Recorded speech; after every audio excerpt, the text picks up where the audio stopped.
Following calls for change across the state, we want to thank you for joining us. I'm Keith Garvin. Good evening. I'm Daniela Guzman. Well, last Friday, Harris County Constable Precinct 5 mourned the death of Deputy Catherine Hudson, who was killed in a crash. Deputy Hudson's 7-year-old daughter also died in this crash. Sources tell KPRC2 that Hudson, who is a single mother, could not find childcare on that night and had to bring her daughter to work. That's right. This sparked a conversation which now has many pushing for change.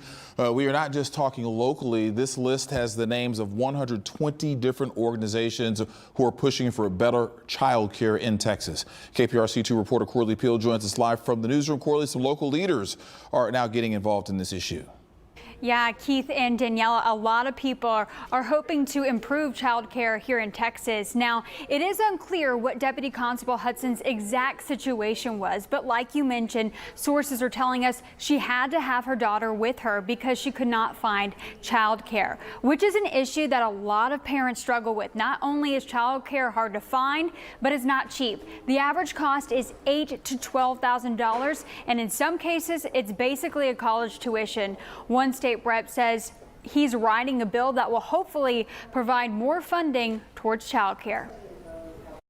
Available and affordable childcare in Texas is crucial, according to Kim Kofran with Children at Risk. This is an everybody issue. This isn't just those of us that have young children or middle or school age kids that can't be left at home. This is all of us. The need becoming more evident after Deputy Constable Catherine Hudson and her 7-year-old daughter died in a crash. Investigators say an impaired driver hit Hudson's vehicle while she was working a second job doing traffic control for maintenance workers. Sources tell KPRC2 her daughter was with her because she couldn't find childcare. What would be some solutions for better, affordable childcare in our state? And so it really is going to take an influx of additional other dollars to make that market work.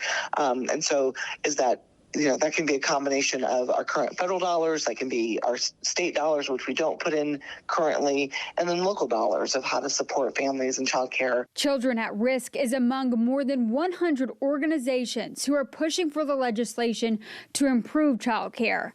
A major concern is the child care scholarship program's long wait list, which is 78,000 children per day this year. Texas Representative Armando Wally says he's pushing for more funding during the January session. You have to increase those salaries for those direct care staff workers. So all those take resources. And so what I plan to do is to help increase the budget for the subsidy so that we'll reduce those families that are on a waiting list. Kofran says flexible child care hours is also needed for parents and first responders like Hudson. We know we have child care deserts across the state. When we look at just the, typical 6:30 to 6:30 Monday through Friday childcare, but those numbers are so much worse when we look at those non-traditional hours, those evening, weekends, overnight hours, that we know we have a workforce that needs that. And leaders with Children at Risk say they also have bills in the works and they are hoping to see change for childcare by that January special session. Live in the newsroom, Corley Peel, KPRC 2 News.